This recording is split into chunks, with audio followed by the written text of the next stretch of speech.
Thank you all very much for the time. My name is Meg Lebeck. I'm the Executive Director of the Housing Assistance Corporation here in Hendersonville. We cover Henderson, Transylvania, and Polk counties as well. I wanted to first thank the staff for working. Sorry, we just walked up the street. I wanted to thank the staff for working on the policies. They're really intricate and detailed, and I appreciate the incredible amount of effort that goes into considering affordable housing, its barriers, and what opens the doors for that. While flag lot concept may work for many developers, it does not work for housing assistance. Through our self-help and new construction homes, they're funded through the USDA. The USDA will only permit 2 houses on a private driveway or street. So if we could build 2 houses that would front on an NCDOT street, it would allow us to do only 4 houses on a flag. We traditionally build approximately 1,200 square foot homes.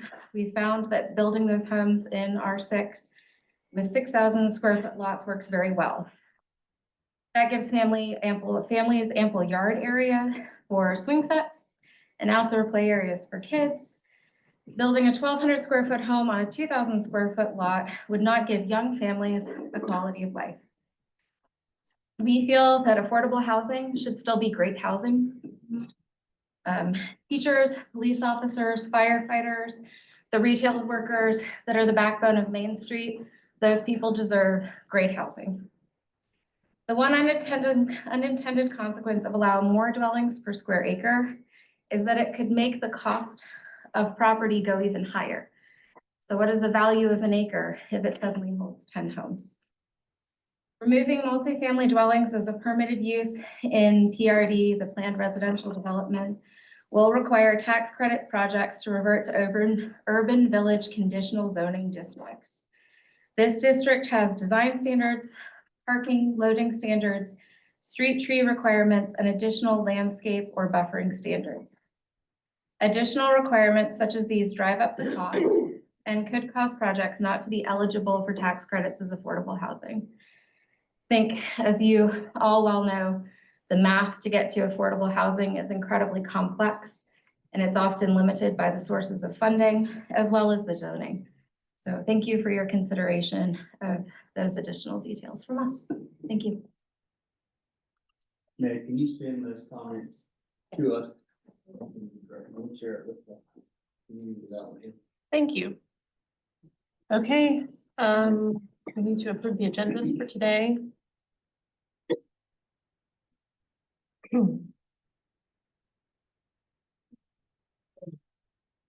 All in favor, say aye. Okay, and then you should have a copy of the minutes. Or is everyone else need a minute? Of what? They would have been sent in the email.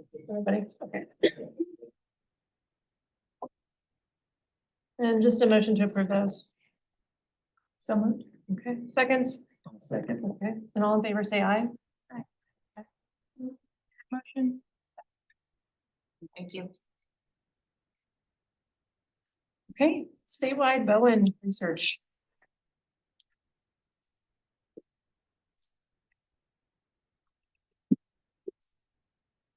Good afternoon.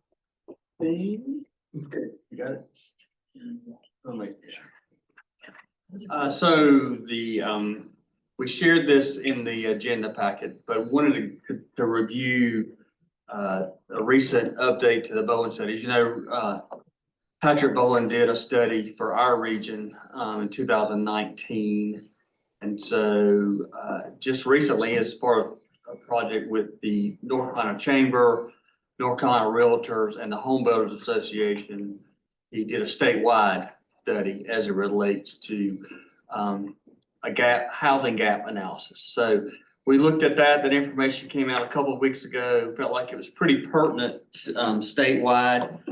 Some good information. And we thought we'd share it with you. Again, it's not my study. It's Patrick Bowen's, and so those organizations paid for it. So we're going to try to hit some high points. Ms. Beaker put together some slides as it relates to Henderson County. But if you look at the study, it's pretty thorough. It's 200 pages. I've made a copy and I know Angie has, and we'll use it, from time to time. But it gives a pretty good snapshot of what's going on across the state. And many of us are in a very similar situation, in some ways, and then in other ways, it's quite different across the state. So we'll kind of start there.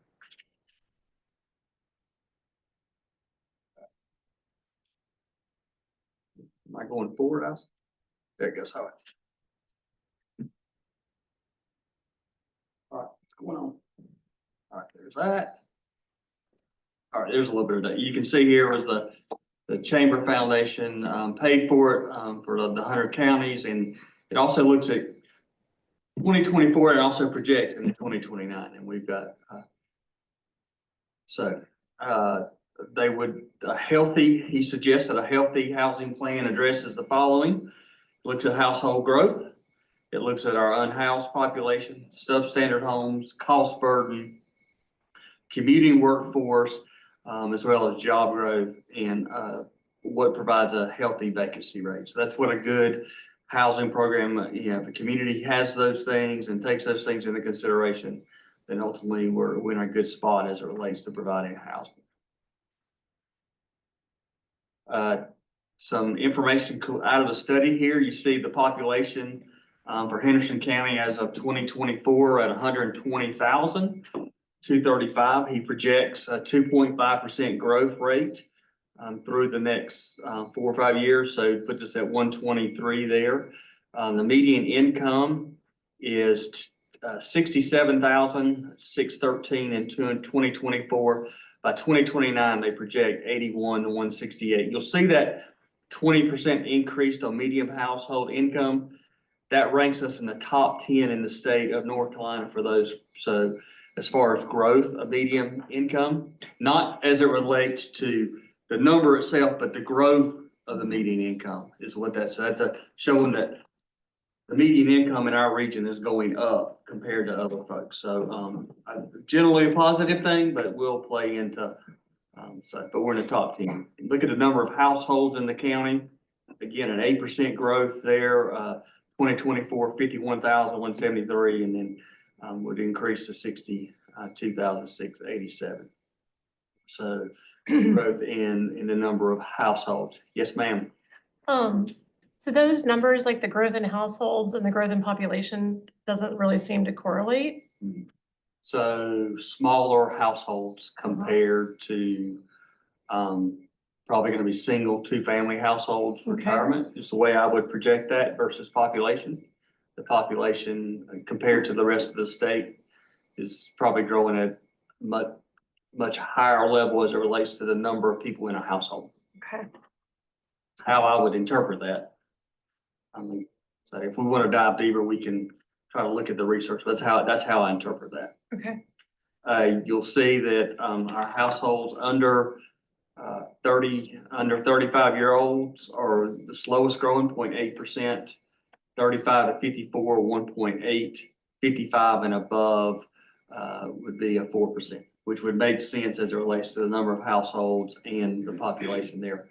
Most of the folks are gonna project to be retirement age, empty nesters, those folks. Number of rental units available, 12,680. Actually, this is the number of people, right? Is this the? Number of people. Number of people in rental units currently would be 12,680, and they see a decrease to 2029 at 11,875 versus owning, we see a 6% increase. So number of folks moving to the community, currently at 38,000 who own, we'll see that number uptick to 40,000. So you see an increase in home ownership there. That's what he's projecting, in the next 5 years. The number of substandard housing units in Henderson County, 1.2% of our housing units are substandard from a renter perspective, and 0.5% from an owner. So not a huge number, but a number we need to maybe provide some opportunity for affordable homes there. Severely cost burden, significantly higher number of renters are severely cost burdened. These are individuals that pay more than 30% of their annual, of their family income. Or to provide housing, 30%, so 17.5 of our population pay more than 30% of their income for housing in renter, and then 8.6 as it relates to homeowner. Commuting, 5,140 of our renters commute, 15,605 of our owners commute out of the county to work. Most of that is going to Buncombe County. You see that. So about 51.7% of our workforce commutes. Again, most of it to Buncombe, but not all of it. We're sending folks, as you know, to South Carolina and to Transylvania and other places. And the rate of annual turnover for a renter is 20%, almost 21%, and 19.7, almost 10%. Multifamily availability, I'll point out as it relates to availability, a healthy market of a vacancy rate is 4 to 6% is what I remember. So you can see our rate there for market rate is 2.6. Tax credit, we have 0 vacancy in our tax credit properties around. We've got about 170 people on a waiting list or families on a waiting list for market rate, 10 on the tax credit. I will say the wait list of 170 is traditionally, I mean, it's not there's could be counties in North Carolina have much higher waiting lists than where we currently are now. That's a positive for us, but we still do have a wait list, but in a low vacancy rate there. So just the clarification, that is of the largest projects that they surveyed. So it's a representative sampling of what they surveyed. There's 170 on the wait list and 10 on the tax credit wait list. We do have other tax credit properties getting ready to come online. And so there will be some availability there. So, but this is from 2024. Well, so I was looking at the monthly average rents, because you know I'm jumping. Oh, yeah. So that 2-bedroom, 1 bath has to be a typo, right? In No, market rate? no, I will say, I'll get ready to get that. I think that is because that is a supply issue. We have so few 1 bedroom, 1 bath. I mean, that's clearly what That's what it says. what they said, and we lead the state at that rate. We are by far an outlier, but I don't. My assumption, again, I haven't looked at the data where he got it from, but my assumption is we have so few 1 bedroom, 1 bath, and they were higher in maybe, I don't know. That's bananas. So, but we lead the state with that 1 bedroom, 1 bath at 25, 26. Yeah. The 682 is what looks so out of line, right? Yeah, the 682 looks not right. Yeah, Yeah, and I'm pretty sure that's right. I'm sure that's what the number. That's what it said. That's what the number said. Because it was green, it's highlighted green and. Yeah. so I don't- It just seems odd that market rate and tax credit would be within $1 of each other for 2-bedroom, 1 bath. That doesn't. Maybe the only 2-bedroom, 1 baths are the tax credit ones. Oh. I don't know. Because they're with them being $1 there, I noticed that. Anyway, that's, you see the market rate versus the tax credit there.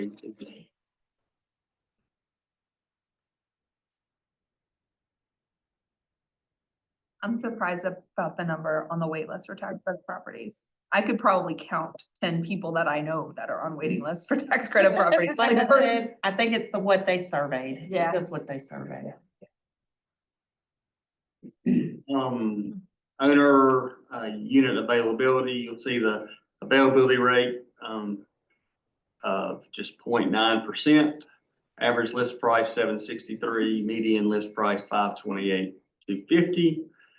You see the number of units, you know, anything less than the 2.6%, 9 units that less than 200,000, 26 units there, 200 to 299, and then 56 and above, or 300 and above, you're at 56 and 2. So you see most of our owner available units are above the 300,000. So not telling anybody if you don't know.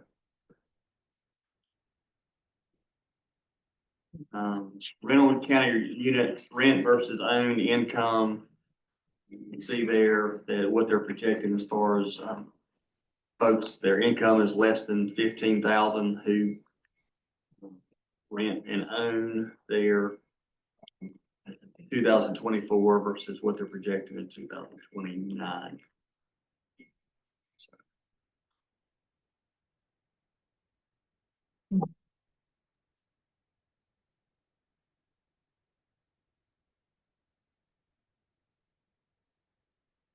And then here's the housing gap.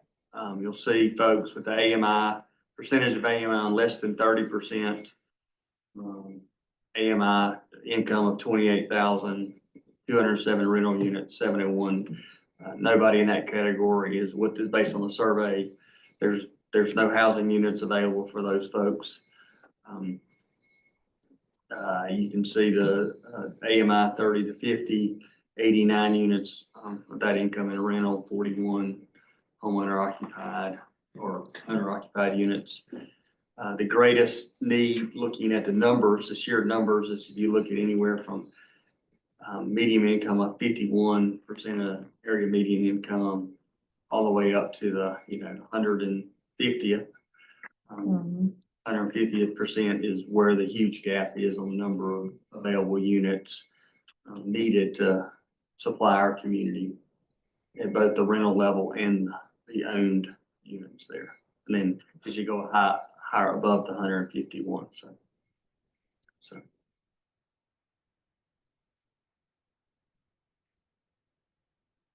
Those are the high points. I hit a couple other, let me see if I anything in here I wanted to. Percent population change for our county, we mentioned 2.5. Do that, talk about the top 10 and household percentage growth change. Again, that 1 bedroom, 1 bath, it does appear to be an outlier. If you look at the study itself, the average 1 bedroom, we're the only county in dark blue. If you look at the map in the report, that's interesting to me. And then it does give pretty good data as it relates to the housing gap there. So total number of units that we need in our county or to satisfy that gap between now and 2029 is over 7,000. So right, yeah, right. So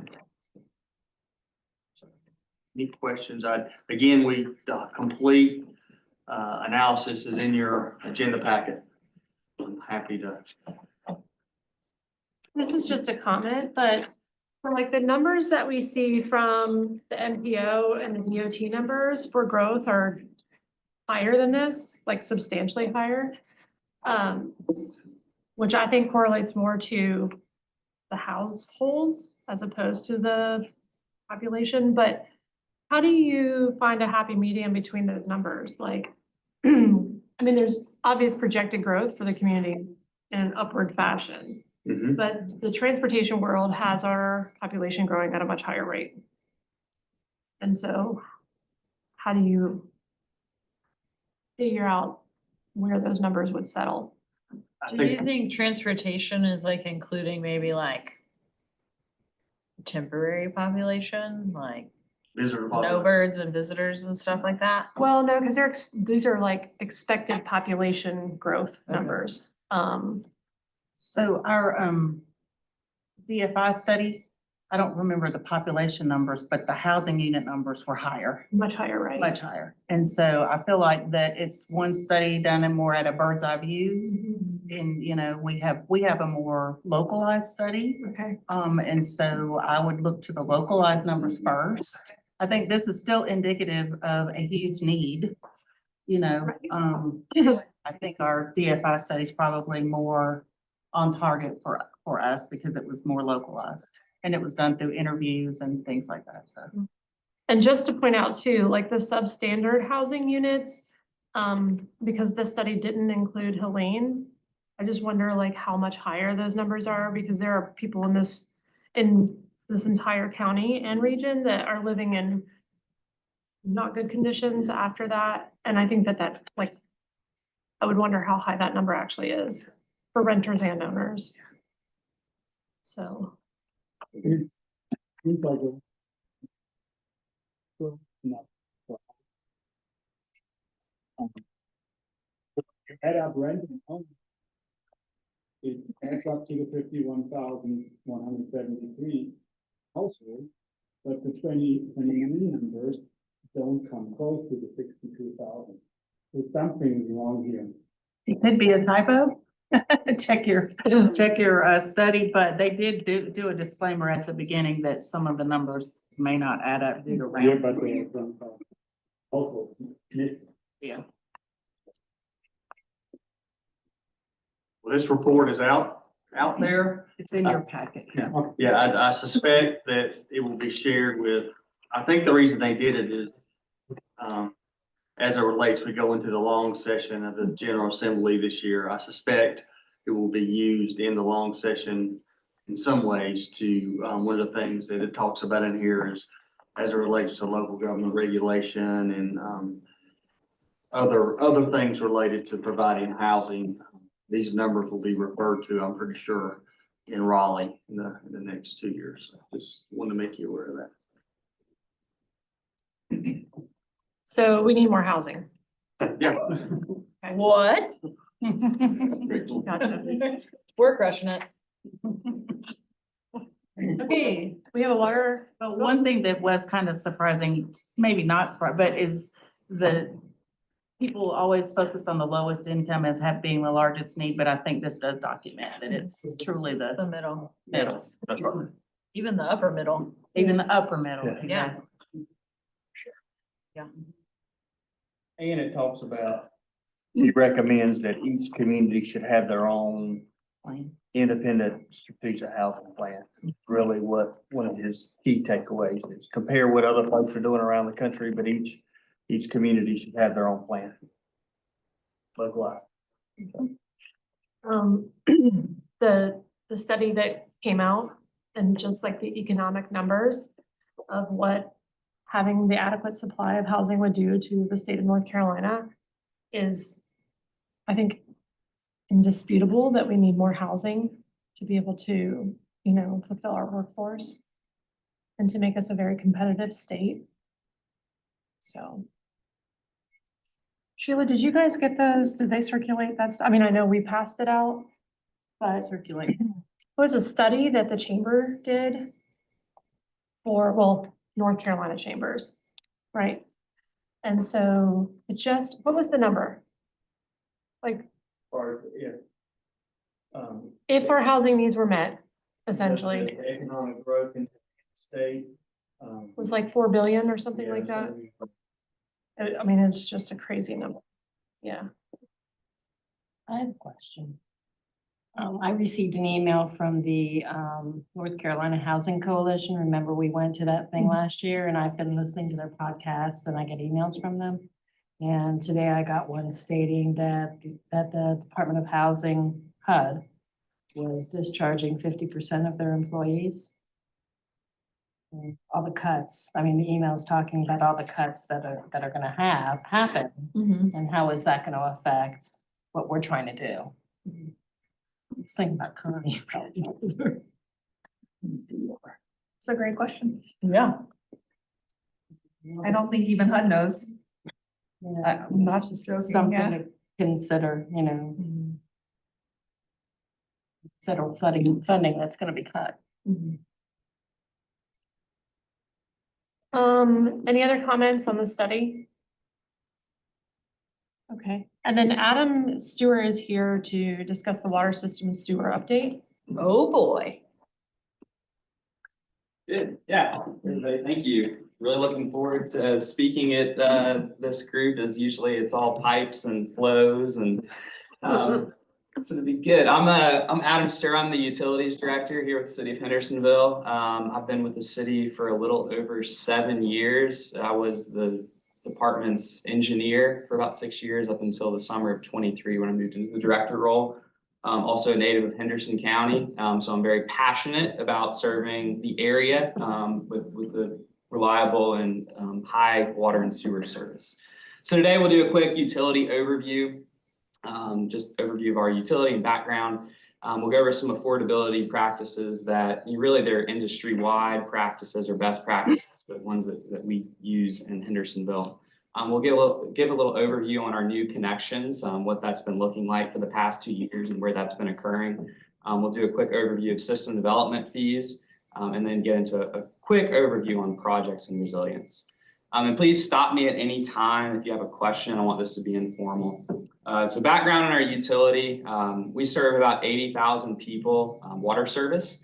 There's only about 16,000 people within city limits. So most of our customers are outside of Hendersonville city limits on the water side. Sewer, we serve about 25,000 customers, mostly within the city, and then some outside. We're an enterprise fund, so that means that we do not receive any tax revenue that goes into utility operations. 100% of our operational budgets or revenue is from water and sewer bills that we receive from our customers. Our annual operating budget is about $27.5 million. That's about 45% of the city's entire operating budget. I think it's about $64 million citywide. We have about 100 employees dedicated within our department. Overview of water service area in the blue and left, and then sewer on the right. We even have some customers up in Buncombe County. We sell water at a wholesale rate to the town of Saluda and Polk County. Sewer is on the right in green. This is our drinking water treatment facility. This is located in Mills River. It's rated for 12 million gallons per day. On average, we do about 7.5 to 8 million gallons of treated water. So, the drinking water system, these are all the pipes that supply the county. There's about 700 miles of pipes. We have 54 pump stations and 24 water storage tanks. On the sewer side, a little bit smaller, mostly around the city, 180 miles of sewer pipe and 30 pump stations. And there's our wastewater treatment facility. This is located off Balfour Road behind Kimberly Clark. This facility is currently permitted and rated for 4.8 million gallons per day. On average, we do about 3 to 3.5 million gallons per day. All right, affordability pillars. This is something that there's a professor in the University of Wisconsin who really studies public policy and specifically utility policy. So these are his pillars. His name's Manny Teodoro, but really quality of service, efficiency of the utility, great design, and then a customer assistance program are his 4 pillars of utility affordability. So quality, when we question the quality of our water, what does that mean? I'm glad to see that I don't see any bottled Aquafina bottles of this group, so that's great. We all have highly trust the Hendersonville tap water.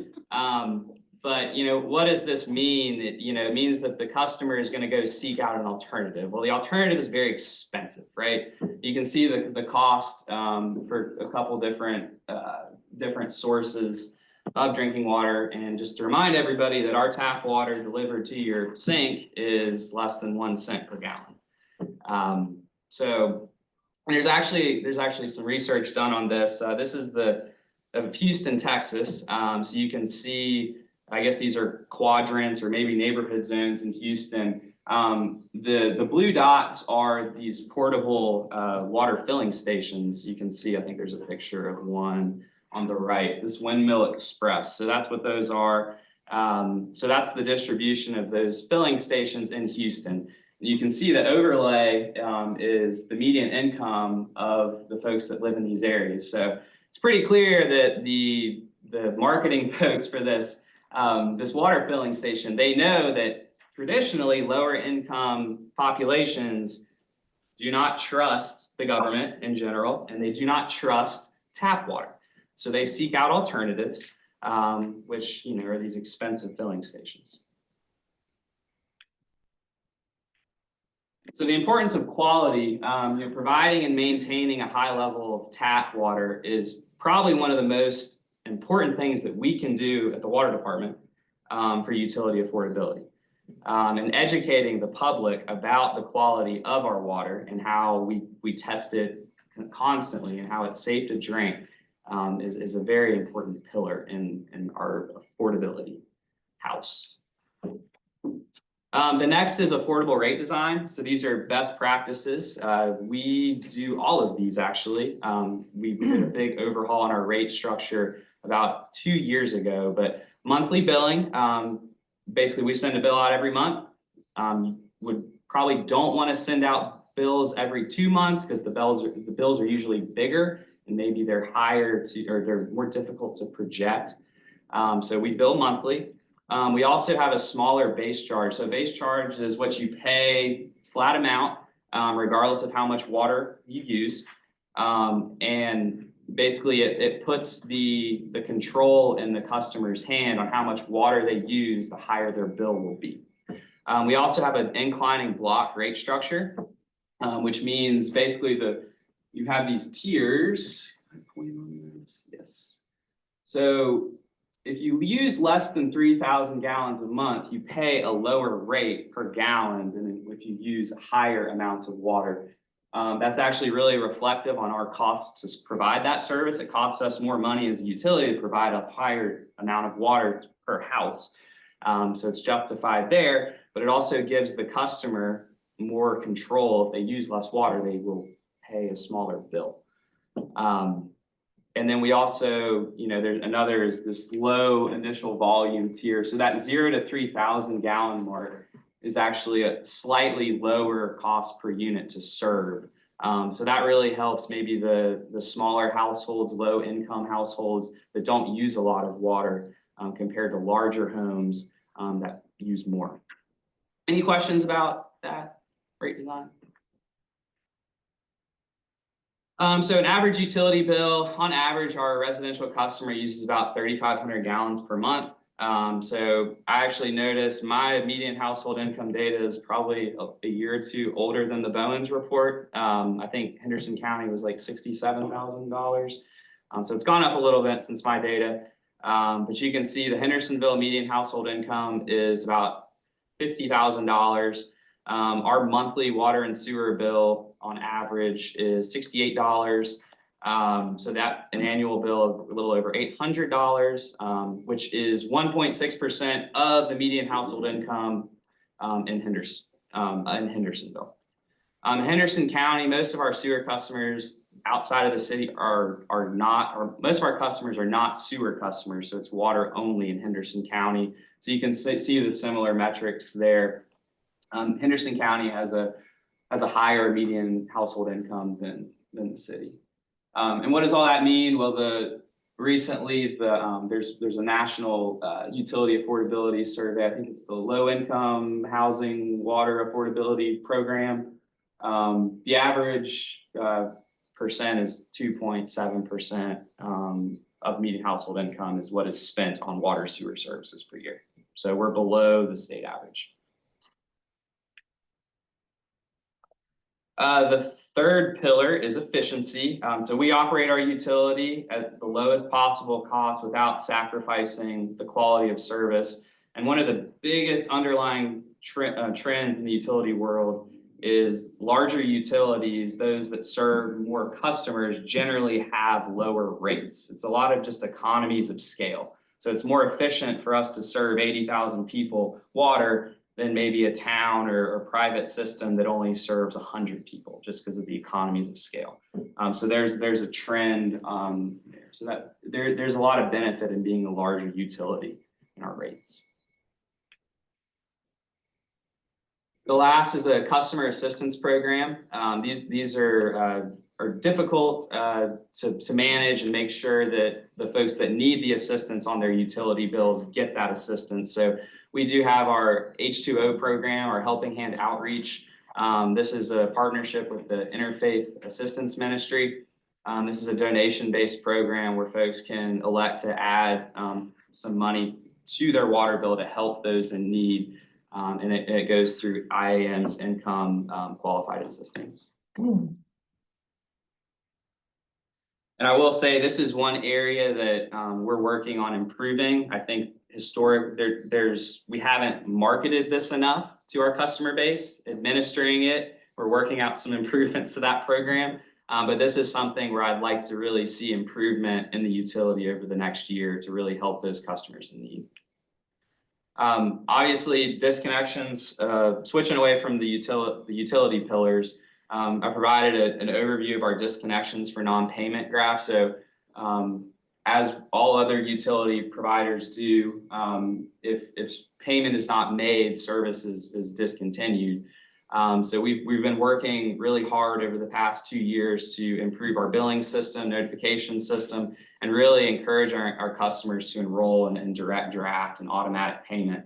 So you can see we've made really good progress here. This is number of disconnections by quarter. So in Q3 of 2024, we just had a little over 400 disconnections, which I think another thing to consider is what % of bills that you send out go unpaid and have to be disconnected. So right now we're at 0.5% of all of our bills that are sent out will get to the disconnection notice. So really good improvement here. I did note, you probably noticed we did not do any disconnections in Q4 of 2024, and we haven't done any disconnections in this calendar year so far. City Council suspended disconnections for non-payment due to the aftermath of Hurricane Helene. That is scheduled to restart on March 1st, so here in a couple weeks. New connections, similar graphs. On the left in blue is water, and then sewer is in green. These are broken out by residential and non-residential connections. So you can see we've had a really big increase in the number of new connections to the water system in calendar year 2024, and same for the sewer system. Mostly that's due to a few developments that are happening. Larger, I think D.R. Horton is the developer for most of those.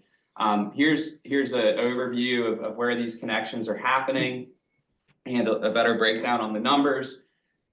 So in red, those are the residential connections, and then in blue are the non-residential.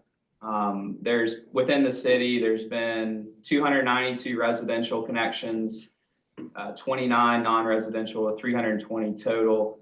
Outside the city, there's been 711, 29 non-residential, and 740 total. One thing to consider is we classify multifamily apartments as non-residential. So just because we had one non-residential connection, it may serve a 100-unit apartment complex, right? So it may not be indicative of the number of new housing units that have been added.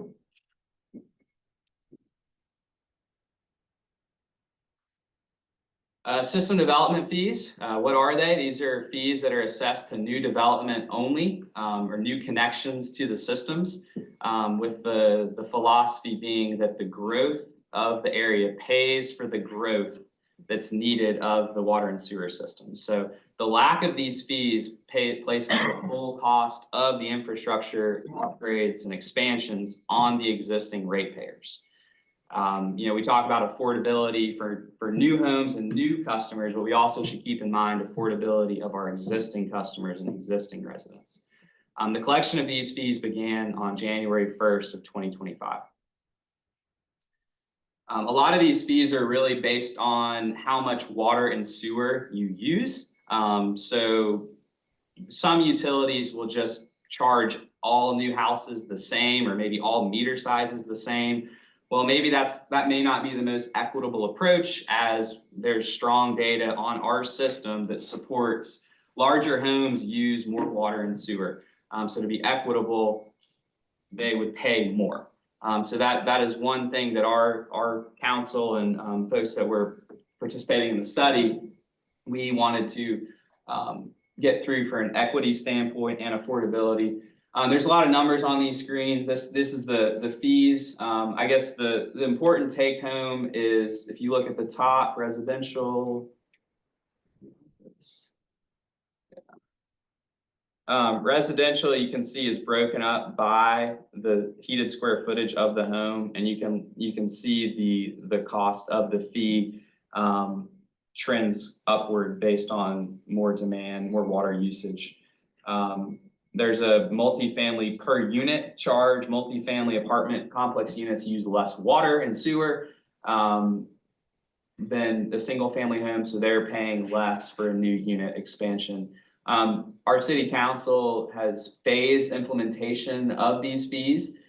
So starting January 1st, we've been charging 25% of the total amount. That will increase to 50% on July 1st of this year. And then it currently is planned to go to 100% on July 1st, 2026.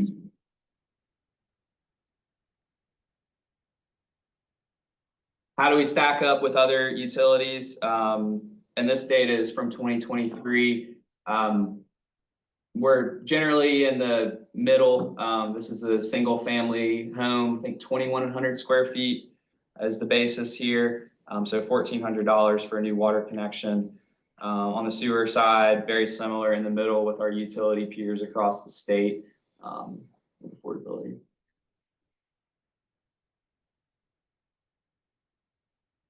Any questions on any of that before I switch into projects and resiliency measures? No. All right, so when we talk about water and sewer service, we've got a couple of bigger projects where these rate and why it's important to invest in infrastructure. So this is one of our flagship projects, the French Broad River Intake and Pump Station. This is a drought resilient water source on the French Broad. It'll have the initial capacity of 15 million gallons per day, expandable to 21. This project's under construction. It was impacted a little bit by Hurricane Helene, which pushed the completion off probably 8 months. And this total project has a cost of $23.5 million. This project is important. I think probably in the fall of 23, we were in a severe drought or moderate drought in Henderson County, and we had to place our customers on water use restrictions. This project will effectively that will go away for a very long time. This is the river is much larger and a much more reliable source of water.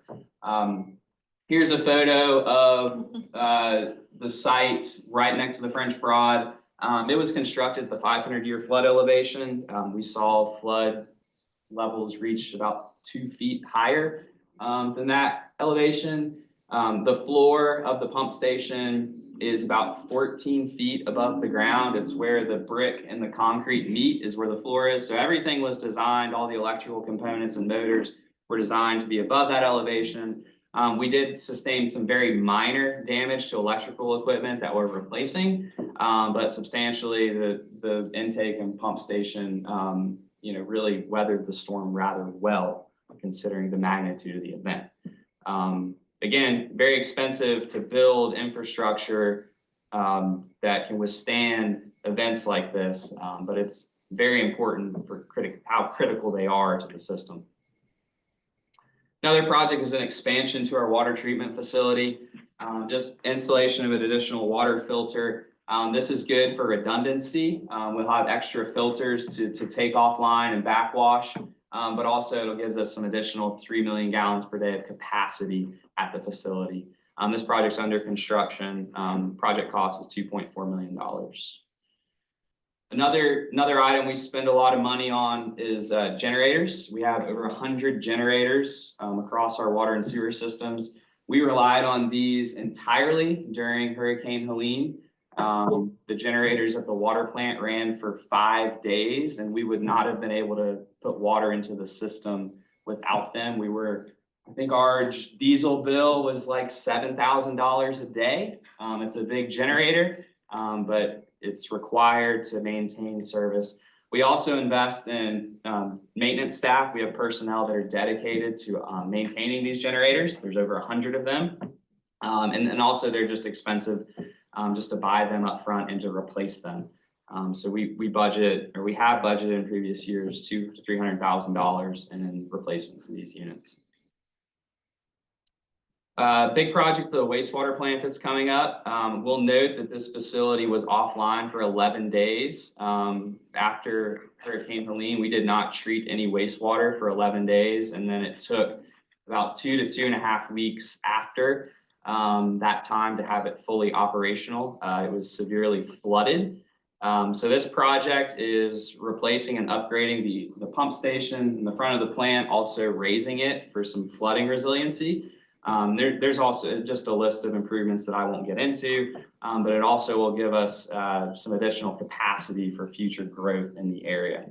We're in the funding design period of this project, and the estimated cost is going to be somewhere between $60 and $80 million for this project. So why is it important to invest in water and sewer infrastructure? You know, your critical systems, you know, is really a lifeline for the community. This was in the month after the storm in Asheville. So folks were having to fill up buckets and jugs for drinking water, and this went on, I think it was about 53 days before the water was deemed safe to drink, and it took about 3 weeks just to get non-potable water service. So it's really important just to continue to invest for that. There's also a list of other issues, some pretty wild headlines that were coming out of Asheville and Buncombe County. Restaurants, hospitals, even issues with private drinking water wells being contaminated just due to fluctuations in the groundwater. So just, it's very important to keep investing in this infrastructure. And I guess the take home is we take affordability for the utility very seriously because it is a necessity for our customers, but we should also keep in mind just the expense and the need for investment in the infrastructure so you can continue to serve it. The utility is also a little restricted on what it can do. It has to treat all of its customers the same. So it's difficult for us to provide a lower rate, for example, to like an affordable housing project. So, you know, we just have to have that utility mindset when we adopt policies and practices. So. Any questions? Where is the French Broad being built? I couldn't see. Sorry, yeah, it's Eyes are bad. okay. It's just downstream of the confluence of the Mills River and the French Broad, so it's kind of behind Mills River Park. There's like some big sod fields back there, so it's just on the French Broad back there. Mm-hmm. I really appreciated getting to go visit that Mhm. and visit the sewage, and I really enjoyed that, and I'm always impressed, and I've expressed that before with the integrity of the water and sewer department. I appreciate what you do, and I can tell that you're very passionate about it, and appreciate that. How long was Hendersonville's water down during the storm? I know what it was like for Buncombe County because I have family right across the county line, and it was horrendous, but I was trying to remember what it was like for our department here. Mm-hmm. Yeah, it really depended on where you were exactly, and location in the system. Our water treatment facility never went down. We did lose one of our water sources. It was flooded, so we were only able to put out probably a third to a half of the amount of water that we needed to be putting out in the system for the first 30 hours after the storm. We also had a lot of leaks out in the system, so we were just, you know, leaking water, and we couldn't put it back into the system fast enough. So I'd say most of Hendersonville, the city, there may have been some times of low pressure on that Saturday morning, but there were some places that never lost water. I'd say that most folks, what did we say? It was like probably 75% of our customers had drinkable water back within like probably 5 days. There were a few areas, Fletcher and Hoopers Creek, there was a line that went under Cane Creek, and the flooding just completely took like 200 feet of the line out. So that area was without water for about 2 weeks until we could replace that section. So that was probably the worst area. But substantially our system did weather the storm rather well. I will say we were fortunate in that some of our critical infrastructure did not go down. It was impacted, but we did not lose it. Just reactive to the different things going on. Mhm. Yeah, and I Yeah. remember being down in Hoopers Creek, because that's where we're at, but Mhm. I didn't remember actually like the countywide being down or anything as severe. And at one point I was trying to remember if there was a boil advisory for a short while for Fletcher or whatever, but just really impressed. Good, thank you. Did you see the photo of the intake that we went out and visited on the water and sewer? Did you see how bad the flooding was out there? Can you Oh, put that you- photo back up? Yeah, and That's crazy, yeah. yeah, and that We were standing on that. I know, And- we were up there at That the, would never, ever come up that high. and that was before that camera went underwater, so it actually did go a little bit higher. I was thinking- Yeah. I was looking at Great. that and thinking, oh, we were Yeah. all over that thing and I can't believe the water rose that high. Well, and one thing, I think best practice, or we say best practice, but design standards for facilities like this is you're supposed to build to the 100-year flood elevation. That's kind of the bare minimum. Well, for this, we knew this area flooded a lot and it was only like another 1.5 feet to go to the 500-year. So it just made sense. It will. Things would have been a lot different if Yeah, we but were we a foot and a would've half been lower. screwed. But look. Right, so it just would have been a longer restoration time. Yeah. Schedule an appointment to come speak to you or someone in your Mhm. Just looking at the data. Yeah, I'd be happy to. You can reach out to me and we can schedule something. Yeah. Cool. Thank you very much. Thank you. So I was off by $485 billion when I was talking about the economic development opportunities for the Chamber of Commerce study. So the amount of, do you have it? Yes. I was off by like just a little bit. Just a little. So it's actually addressing the housing gap and the shortage could drive $489 billion of economic activity and 2.2 million jobs to North Carolina. That's bananas. So just, yeah.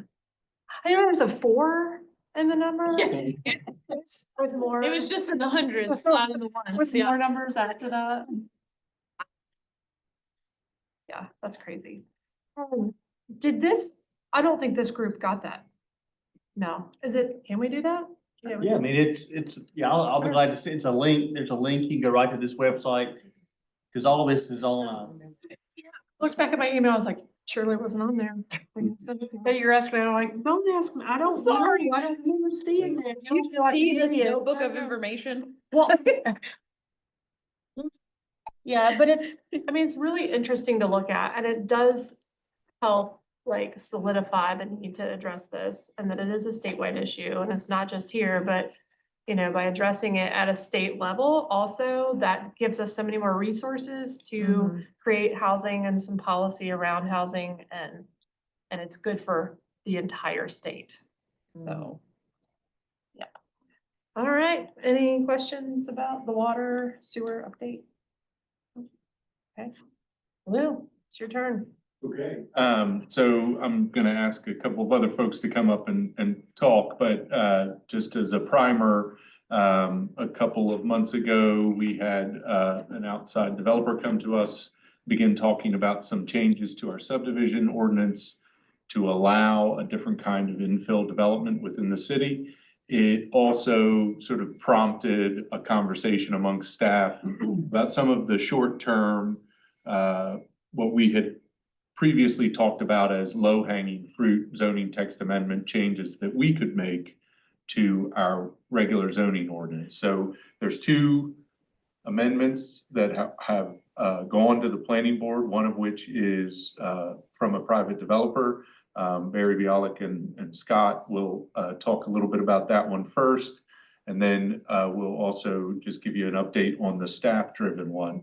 The staff-driven one has gone to planning board once, and we're planning to take it to planning board again before it comes to city council.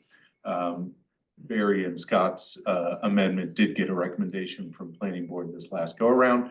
And so it will be coming to council moving forward. So I don't want to do your introduction for you, Barry, but if you want to come up, and I'll keep a timer going here so Scott doesn't get too carried away, but,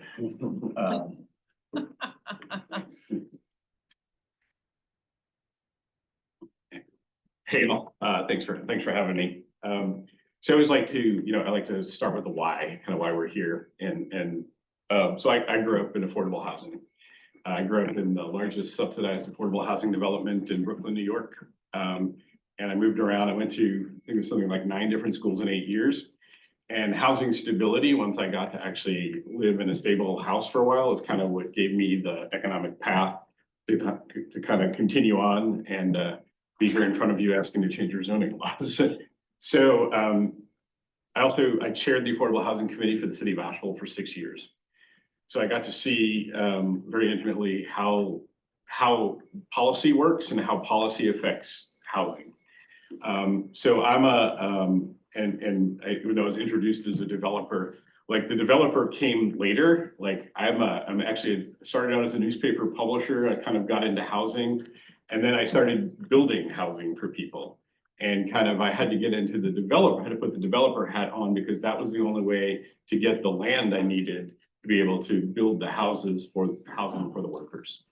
So so that's where my background comes a lot, from chairing the Affordable Housing Committee. And then we in the city of Asheville are one of the largest builders of workforce housing.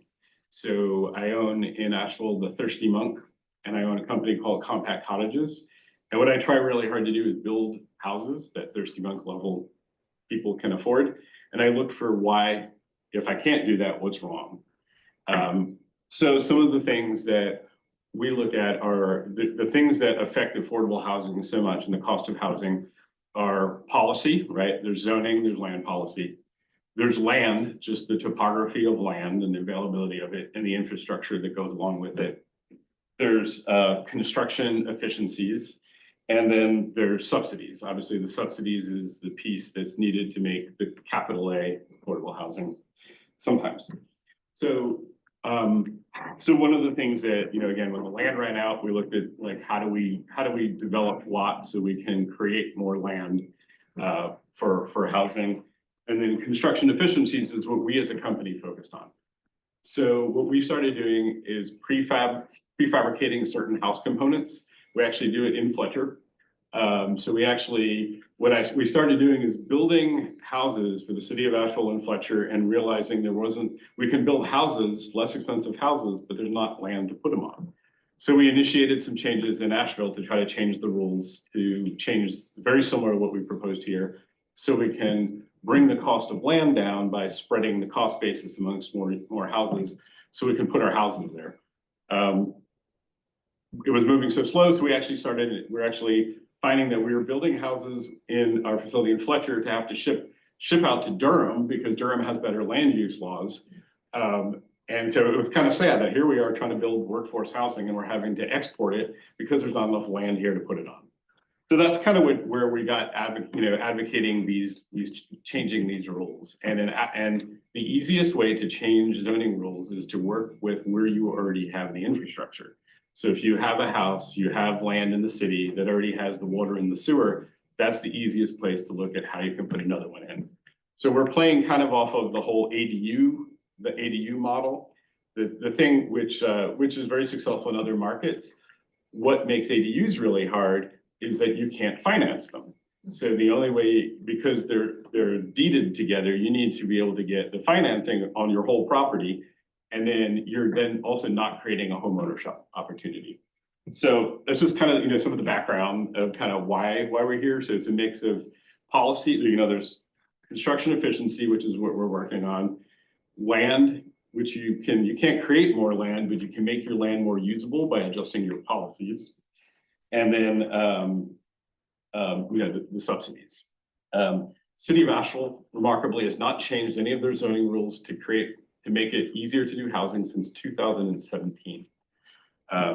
So that's part of why our costs there are so crazy. So here, from your report, you need 10,000 new housing units. And you need them kind of over all ranges. And these numbers are showing 2,000 of those are needed for the lowest, for some of the lowest to moderate income. And as we saw earlier on that report, it spreads up to the 150% AMI. So what we found is when you create more housing, you make it easier to create more housing. It opens up more with the more workforce, and attainable housing creates more of the capital A affordable housing. And it just kind of, in our case, like here's our example. We built 300 houses in the city of Asheville. We've created naturally occurring affordable housing without requiring any subsidies. So in one of our projects in South Asheville, we built 45 small footprint homes, and 4 of them are actually were bought by a mission-based attorney, like an attorney with a focused mission, who rents them out to single moms on voucher housing. Not $1 of subsidy was needed to create that. It's just the small lots was able to help with that. Where's that located at? If you don't mind me asking. Corner, it's kind of behind French Fries Restaurant. Yes. Yeah, so it's a Okay. yeah. So we did that development. And so that basically in that development, we created on those small lots, and I respect density, and I respect private space, which is why I don't like building large, big apartment complexes. And that comes from someone who lived in Brooklyn, but also lived in Alaska. So the thing about that project we designed was making sure that everyone had private space. Even if it was behind their house, they had a 10-foot wide back, 10 foot deep space. What I learned from talking to my Thirsty Monk employees who live in apartments, I said, what do you want if you had your opportunity to live out of an apartment? Everyone wants to let the dog out to the yard in their pajamas. And so we literally designed the whole subdivision around that idea, as how someone could walk down in their house, open one door, let their dog out into their own private backyard. So that was a big goal of that. But so some of the naturally occurring that we've been naturally occurring true affordable housing we've created, besides those 4 units, is we built in West Asheville. A homeowner had an extra 2,000 square foot lot next to their house, and they asked us to build a small. So we built it's an 800 square foot house. It's a 400 square foot footprint. So it's a 2-bedroom, 1-bath house. Once we were done with this house, she actually she sold it at cost to Habitat for Humanity, and then they put a homeowner in it. So it's the idea, and again, not $1 of subsidy. So the idea is the more housing we can figure out how to create by using the resources we have, we can actually create the workforce housing that's needed, and and it flows through to the capital A affordable housing. That's kind of our path for that. We in Asheville, we build more houses than Habitat for Humanity or Mountain Housing, which is not that hard because over the past 3 years, Habitat for Humanity and Mountain Housing have not built a single house in the city of Asheville. It's kind of staggering when you hear it that way, but it's because the cost of land has gotten so high that the mathematics for creating housing that's affordable just don't work. So the best way we can help with that is by taking our land and being able to utilize it better. I guess I have a slide we can pull up just to talk about. So that's all the why. Sorry, it's pretty long, but I like to explain kind of why we're doing all this. And then we were kind of asked to kind of help create housing here in town with a project. And when we came here, we realized, well, the rules don't quite do it. So we looked at like, what is the least amount of change we can do to help help create more housing here in town. Slide. Slides are, there's a little. Oh, sorry. Okay. So.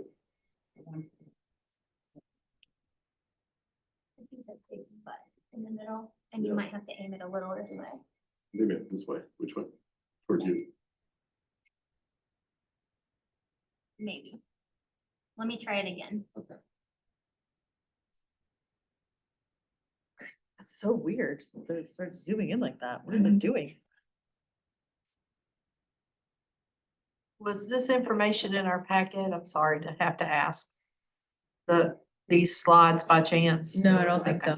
They'll be in the minutes. Okay, thank you. They'll be in the minutes.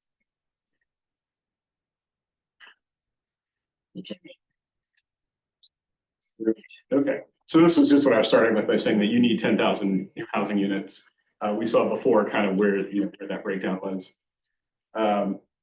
Incidentally, I remember like you talked about Bowen. Patrick presented several times to our committee in Asheville. And Patrick Bowen even says, he's like, you know what, Patrick Bowen's part of the problem because I want to move to Asheville too. So, you know, this, what I'm saying about kind of your needs of 10,000, this is just, and then just how they kind of flow together. If we create housing of all kinds, especially if we focus towards creating workforce and attainable, that then flows towards creating true affordable. So these are kind of some of the standards changing, that the easiest way to generate, you know, these are all land that are on your current standards allow an ADU up to 800 square feet. And so there's no, I guess, no maximum dwelling size for the main, and up to the current standards for creating 3 lots require a 45-foot wide access way. So you've got some standards that really don't work with density. So what we looked at is like, what are the little pieces that we can change the least of to make the most change? Got some animation in there. Yeah, it's gonna.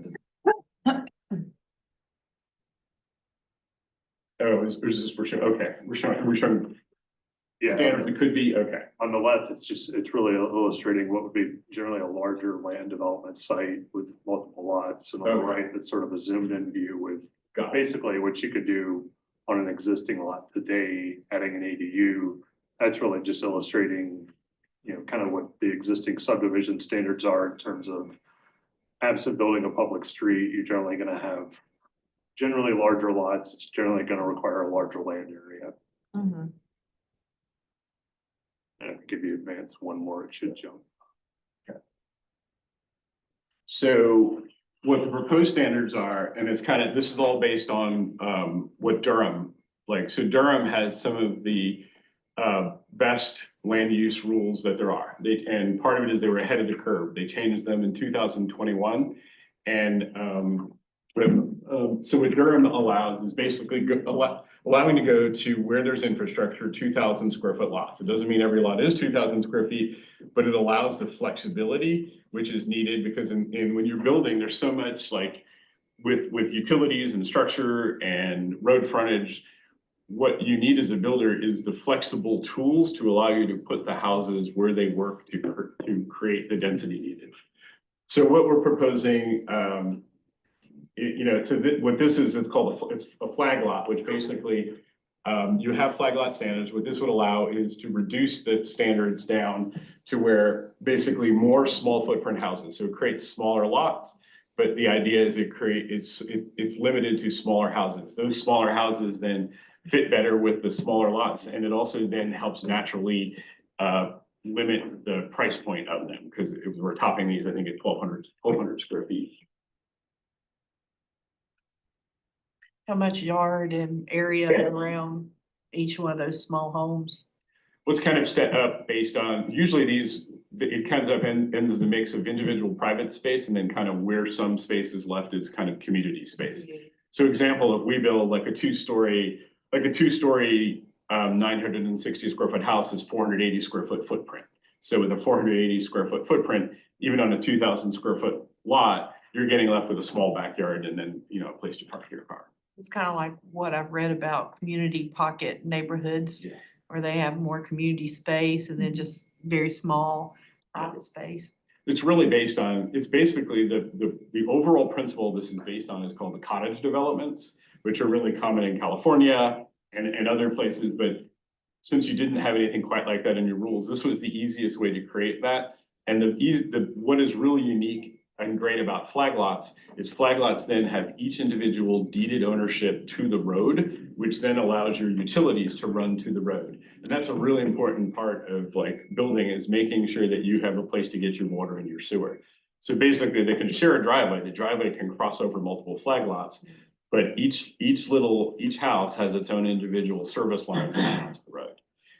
And then they also have their deeded access to the road. So that's an important part. So in Durham, what we found there, and this is what I found so intriguing about them, this slide, one over here, I think is fascinating because it shows that you've got Chapel Hill and Durham, and in 2021, when the rules changed, they bended the housing costs. They bended the curve and flattened it out by changing their zoning rules. And in Durham right now, and you can see, so 69% of their permits are on these small little lots that were created.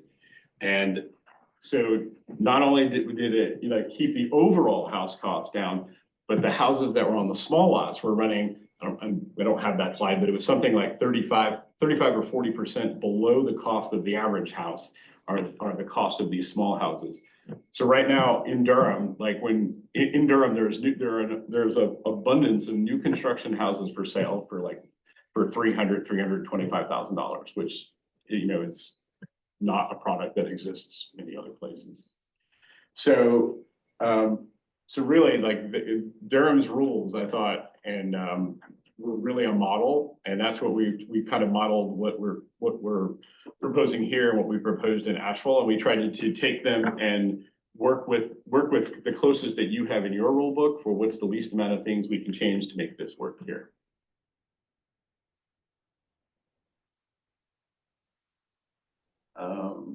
These are just examples in Durham of some of their flagpole plats. So this shows, so here's like new houses, new houses for sale. They're small, this is a 2-bedroom, 1-bath, but it's for less than $300,000, $285,000 for new construction. And this is an example of the small lot, which is also part of what's being proposed is so you can create the residual lot that's created from the flagpole. That front can be a smaller reduced lot as long as it has that limited house size, that 1,200 square foot. So in Durham, you see an abundance of these small, cute little cottage houses that new construction, 3 bedrooms, it's a 3-bedroom house, less than 1,200 square feet for selling for $315,000.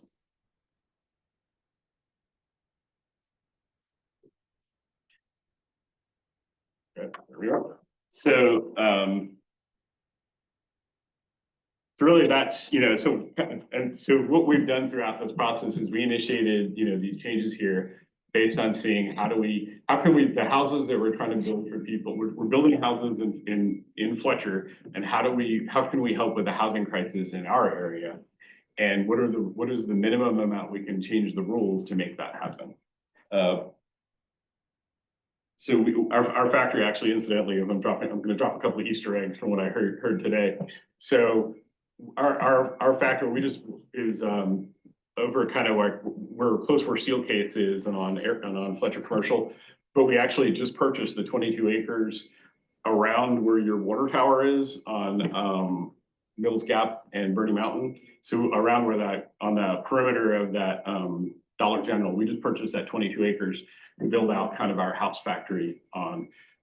And we also just hired the CEO of Deltec, left Deltec and joined us as we look to ramp up our housing. So we're just we're doing our part. That's how I look at it. We're doing our part to try to help bring the cost of houses down through construction efficiency. And we're asking your help with some with some rule changes so we can bring the cost of house down for people in your area and help put a dent in the need that you have. I really appreciate that creativity, because when you look at the numbers and the data, it's like, okay, well, 300,000, that price range is what we need the most of. But how do you even get there? And so this addresses so much of that. I have a couple questions about on flag lots. And if there are zoning changes, then are there additional steps at density, like limitations on a flag lot? Or is it just strictly based off of the size of land that you already have? So I think the flag lots have like a minimum size of 2,000 square feet. And then the house size that's going on it is going to be limited to 1,200. And then there's a density of, I think there's no more than 6 that'll be allowed total, meaning 5 flag lots and 1 of those residual lots. So the most that it could be is 6. On a flag lot? On what? On a regular lot. The flag lot's limited to your parcel. Okay, so on developer terms, what is the square footage of an acre? 43,560. Okay. Yeah. Thank you. So, so 43,560, and if we're talking about a 2,000 square foot lot, Yeah. That's like not even 1/10 of an acre, is that correct? Yeah. Okay. And this is more, so this is really more of a missing middle infill tool. Rather than, this isn't something that really applies for developing an acre. This is more of like, if you've got a 10,000 square foot lot in town, there's a way to get 4 or 5 out of it. It's really what it's designed for. It's not really like a large subdivision tool. This is Right. more meant for creating, these are infill density tools. These are like, right out of the missing middle playbook. And to give some, maybe some additional context to that, so we have seen, what ends up happening is that we will either have the 3-lot subdivision on the 45-foot access way, or it will have to be of a large enough size, a large enough parcel, and large enough number of lots to support the roadway structure that gets triggered. So we see a lot of these smaller infill lots where the project's just not feasible, and you end up with 3 homes on an access way, when there's probably a possibility of a little bit more density that would still be, would maintain the character of the parcel, or nothing happens at all. Or the cost of building a public street prevents the project from even getting off the ground. So you have relatively small infill lots. They can't run a public street into the parcel and build out 6 or 7 units. So we see a gap in between, a 30-unit subdivision and 3, and nothing in between. So this is a little bit of an effort to try and give a little more opportunity on that lower end, where, we've got lots that have a little bit of public street frontage, or maybe have a little bit of state street frontage, but they can't carry the cost of building a public road. That's a heavy lift for a small number of lots. It's a great tool also for existing houses. Like what we found and we've seen a lot in Durham is like people who have existing houses that need repair or want to retire. It's a tool that they can either sell off their backyard or build something, and then it gives them the funding for fixing up their house up front or paying off their mortgage. Or creating a start like ownership in the back for family members. The flagpole portion of the property, is that public? So it's a private road? Okay, and then is it deeded to where there's not I guess like for easements, right? So then that you didn't have issues along the way? I'm just thinking of. You own that strip. You own the strip in fee simple. But what he said, I think I heard, is that the driveway could overlap. So there's probably some cross easements there Okay. for overlapping on those flags. But as far as the deed, you own the strip. But if somebody further back on the flag pole, like say, I'm only saying this because we have a family member who lives in Asheville and with a similar lot. And now this happened many, many, many years ago, but the driveway portion itself is in horrific disrepair. But there's like all these people who own the driveway all the way to the back of the property. Do you have any situations like that where you've had to deal with it? Well, pretty much what's required now is for anyone to get financing, there has to be recorded road maintenance agreements. So basically we would record, like there would be on the plat, it would show the driveway easement. The driveway easement would have like an agreement worked out. Okay. So it'd be a recorded bit on the plat, and that's needed for financing. Now you can't really, the person in the back, you can't finance unless they actually have like deeded easement with a recorded road maintenance agreement. Okay. And the cottages, can people finance them the same, or do they have to go through a different financing? No, ours are actually regular stick-built conventional mortgages. Yeah. Awesome. And so what a lot of our products are, the banks that do them, it's like if we're building it and selling it, then it's just a regular mortgage. Okay. But mostly what we do is we help people find the land and then they get the construction loan. So it's almost like a land purchase construction loan, but everything meets full size standards. So it's just a regular construction mortgage. Okay. So are these gonna be by right? They would be based on meeting the standards, the square footage footprint of the units. But they would be, it would be a by right within our residential zoning districts. Okay. If I were to go there in Skyland where you said you're behind French fries, about how many lots and how many homes do you have back there? I mean, could I drive down through there between the church and French fries to Yeah, yeah. take Yeah, we a good divided look it. at your product and stuff? Yeah, that's, I mean, there's 45 and it's a mix of, there's a mix of single family, like standalone homes and then duplexes. But the duplexes are all on their individual lots, so they're built almost like mini townhouses. So everyone in there is an individual lot. So even if it's a duplex, like what was the other Eastern, Kimberly Clark. I know one of the first houses I sold was to a factory worker at Kimberly Clark. And they own half of the unit. And that was, I think they bought it for $188,000. You mean the duplex? Yeah, so they own half of it, like, so Okay. even though it looks like a duplex, it's single ownership for the half. It's And like you a can, townhouse. can you spot the community area easily? Like we were talking about, they have a little bit of private lot. Yeah, and we then can see everyone has a backyard. Yeah, so, yeah, everyone has a backyard and some have fenced it, some have dog runs, but everyone has a backyard. And then if you go towards the end of the project, running along the whole width of the back, there's a 20-foot deep swap. That's the whole width of the development. Okay, and then maybe last question, on your 22 acres, do you have intention of turning any of that into lots and homes for sale? We have to, you know, maybe the I'm issue, yeah, curious. the issue, it's zoned, it's a Fletcher ETZ old zone commercial. So the only way, so we'd have to actually, the lower part will be, you know, commercial, the upper part, which would, because of the slope, would be much better residential. I don't know, we'd have to, we're exploring it, but we'd have to take it through a zoning change. You're at the bottom half of that mountain, aren't you? What's that? You're at the bottom half of that mountain, aren't you? From the old Souther house? Yeah, Okay. yeah. Right. Madam Chair, to my team, will you, Mr. Community Development Director, will you make sure that the utility director, y'all talk? We were talking about that earlier. So we make sure we know how we would provide utilities to that back lot back there and. Yeah, as long as, I mean, you mentioned, as long as you have frontage to the street, that's where the meter and the sewer service would sit. You would wanna make sure that there's enough easement to repair the private line, a plumber, but usually that can be We talked done. about at least a 5-foot wide pole. If it's just water, and if it's water and sewer, then it would need to be 10. So kind of thinking about some of those things, but yeah. Yeah, And That is something. Yes, sir. yeah. Yes, we'll talk. Sure. We're gonna put it on DRC Mhm. so that everybody gets a swing at it too. That's a good point. No surprise.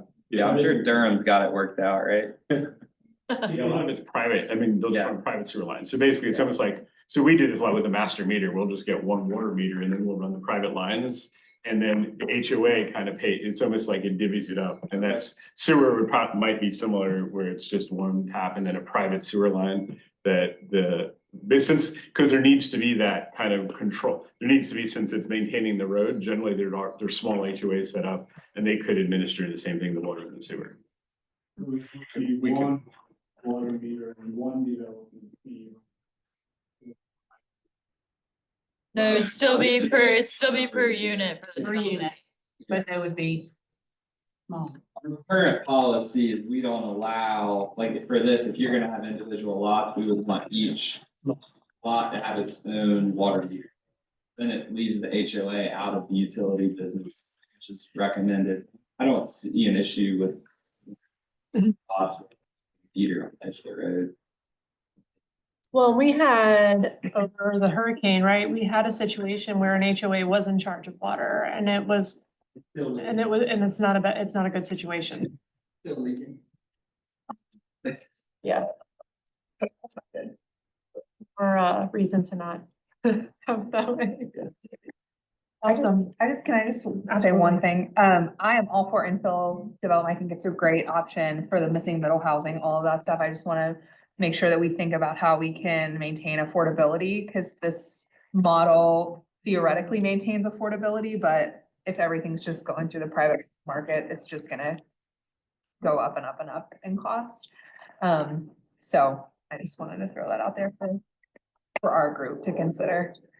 Yeah, it gives you, I mean, I know at the meetings I've been with y'all, Sarah, I'm in on a lot of committees with Sarah Hopkove, and that I know, like, I don't think you have regular, like, affordable housing standards or subsidies or bonuses yet. And this will help, this will help create some standards for that, like, because the easiest thing, like we've found in this, like in the city with this having the land basis be spread, the easiest tool that can be put on is a down payment assistance program. And there's lots of different, and that funding for that can come from so many different places. So I think like down payment assistance funding, whether it's from Mountain Housing or from the state, is something that can really ride along with this, because the idea of this is creating ownership, Yeah, I think that's great. I think this could maybe play into like a community land trust model that we've talked about a lot. And that sort of thing. But I mean, I know that I have seen developments of houses that are quite small that are selling for $500,000 a unit. Because that's just how the market is. And so I don't wanna, Yeah. Well, Continue that's, that. I mean, Continue. Habitat homes are selling for $500,000, Yeah. so, Increase. but, yeah. but yes, this is how we increase supply. It's always been a positive experience, always been a great thing. So great to see you here. And it's, appreciate what you're doing. Okay, do we have any other business? Thank you. Thank you so much. If I can, let Matt give a little overview of some of the staff. So, That's, yeah, sure. that going next, that's not. So it's not gonna come to council next month. We'd like to next. Yes, if you would like to, I will, of course, do that. Let's do it next month. Sorry, Matt. Okay, understood. That's like, damn it, I waited this whole meeting. He was scrambling, he got some childcare, so, but it's all good. That'll work just fine. Okay, motion to adjourn? Second. All in favor, say aye. See you next month.